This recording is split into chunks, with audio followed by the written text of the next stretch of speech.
All right, Sal. Do you think you can make it up here? Okay. He's going to make it before anybody. Now, a few months ago, Sal was anticipating this, and every day he'd say to everybody in the center, It would be coming soon, sooner. "You think I'm going to make it?" I didn't think I was going to have it, but here we are. He's here. He's here, and he's going to go beyond 100. And everybody here is going to make it too. They're all going to make it. They're all going to make it. Now, when somebody reaches a certain age, and certainly you have reached a very estimable age, what's the secret of reaching 100, Sal? The secret: no smoking, no drinking, and no wine. That's it. Now, I don't know if... No and no. No and no. Now, Sal, you're from... What's the name of that village you're from? The what? Village you're from in Sicily? Oh, Petropacia, Sicily. Hey, Petropacia. He's coming later. All right, now, Sal, you moved here to the United States in two... I came from the North End when I was 7 years old and moved to East Boston. That's right. And I lived in East Boston for 80 years. I spent all my lifetime almost... I've only been here about 9-10 years now. He's only been here 9 or 10 years. Did you hear that? Yeah. Okay, now, when you and I talked a few months ago, because we did a story together, right? He said if it wasn't for coffee and donuts, he wouldn't be here today. There's a story behind that. Yeah. I was in Germany at the time. I was in the division called the 106th Infantry Division. We were doing occupation duty in Germany. And one day our captain came over and said, "Look, Uncle Sam is going to deactivate your division and send it back home. So we're going to transfer you to another division who's going to stay in Germany." And that's what they did. A few days later, they brought trucks over, and we all got on the truck. As it happened, when I get to my truck, it was full. The guys it was all occupied. There was no place for me to sit. So I said, "That's all right. I'll pile up," because they had their duffel bags in the center of it looked like a covered wagon. It was a dark, dismal, rainy day, and they had the canopies overhead. So I said, "That's okay. I'll crawl up on the duffel bags and lay there." So we started on our journey. About halfway across, I heard somebody yell out, "Hey, fellas, the Red Cross truck is here. Anybody want coffee and donuts?" So I said to myself, "Geez, I think I'll get off and get a coffee and donuts." As soon as I hit the fresh air, I went down like a ton of bricks. I didn't know what the hell happened to me. And I was gasping for air. And they picking me up and said, "We don't know what the hell's the matter with this guy." So someone said there's a hospital unit nearby. Let's call up and see what we do for this guy. They called up and they said, "From what you people tell me, he took a bad dose of carbon monoxide." He says if he makes it, he makes it. If he doesn't, that's it. So lucky the Red Cross Club, they had ammonia fire, and they took it and they stuck it under my nose. And little by little, it took about 15-20 minutes before I came back to myself again. So when the authorities heard about it, they said, "The hell with the rain and all. Take all the canopies off. Better alive than dead. Get wet." He said, "From now on, no more." So we went the rest of the way without any further event. And they said if it hadn't been for the coffee and donuts that I want, they would have very easily found me dead when I got to my destination. So every time I have coffee and donuts, I think of that, you know. Isn't that great?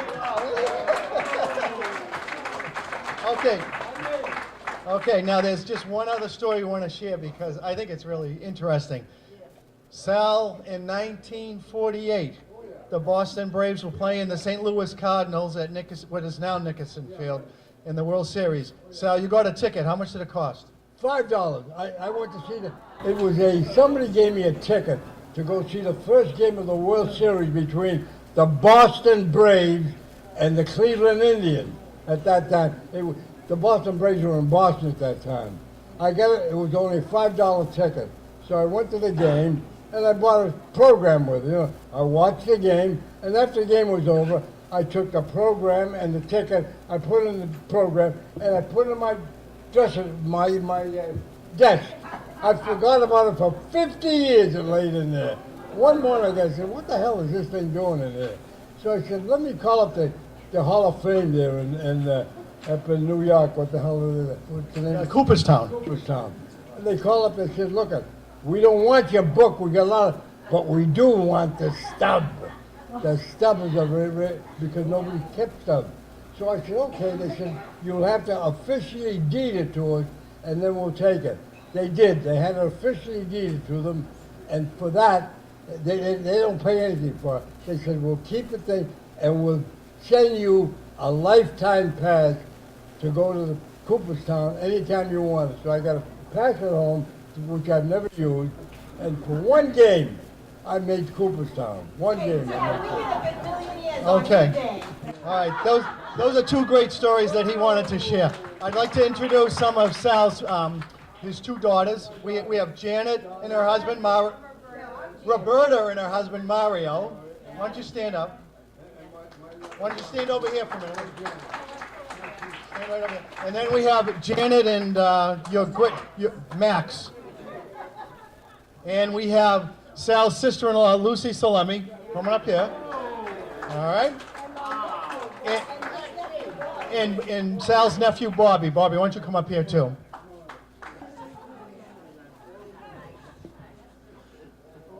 Morris has a special song for you. It's called Happy Birthday, and we'd give him a nice song, if everybody can sing.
So, before we cut the cake, I just want to acknowledge other veterans. Sal is a World War II veteran. Okay, we know who they are, but let's see where they served. Phil D'Angelo, where did you serve? Overseas. Where? In Sicily. Sicily, World War II. Okay. Al Tranfaglia, Korea, what branch of the service? engineers, Okay.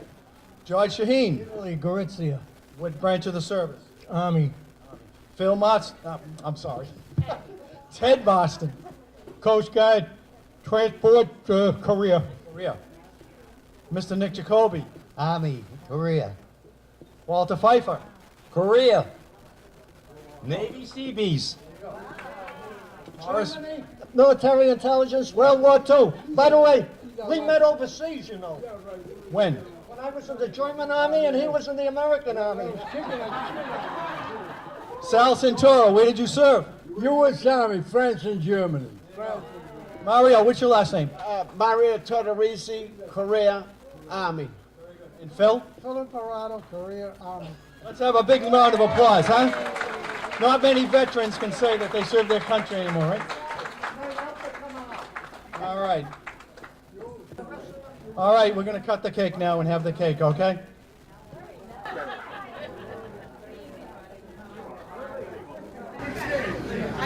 Hey, come on, Joe. I-19, 19. I-21, 21. Hello, everyone, and I'm sorry to interrupt the bingo, and I apologize for not being here earlier when you had the actual birthday celebration. But I did have some business to tend to, and but I certainly wanted to come down here, Sal, and wish you a very, very happy birthday. You know, I saw his hat, World War II veteran. I mean, you know, what a, you know, really, I read this book a long time ago, maybe many of you did, The Greatest Generation. And that is the World War II generation, that World War II era that allowed us all these great things that we have as a country. So thank you so much for your service, Sal, really. You know, that's really very much appreciated. And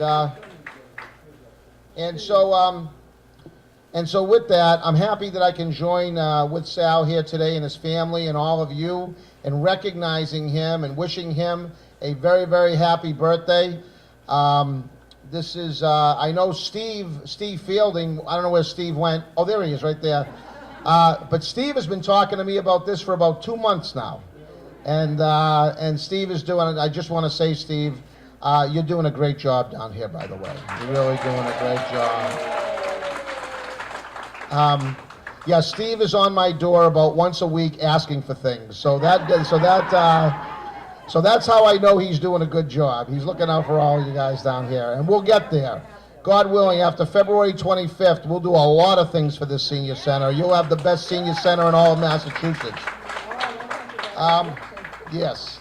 So Sal, I won't belabor this any longer, but really on behalf of the entire community, all 54,000 residents here in our city, I have a citation that I'd like to read for you, and it's a certificate of recognition, and this is in recognition and celebration of your astonishing 100th birthday on February 4th, 2014.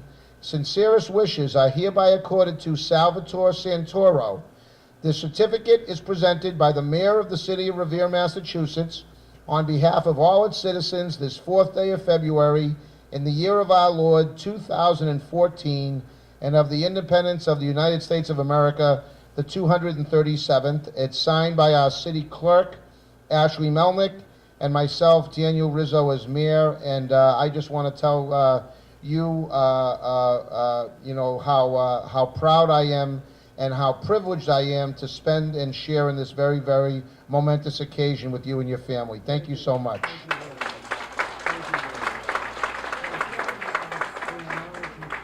I appreciate this very, very, very much. You've done a wonderful job. Thank you very much. Thank you, Sal. Thank you. Thank you very much. Okay. Great to meet you. Yeah, yeah.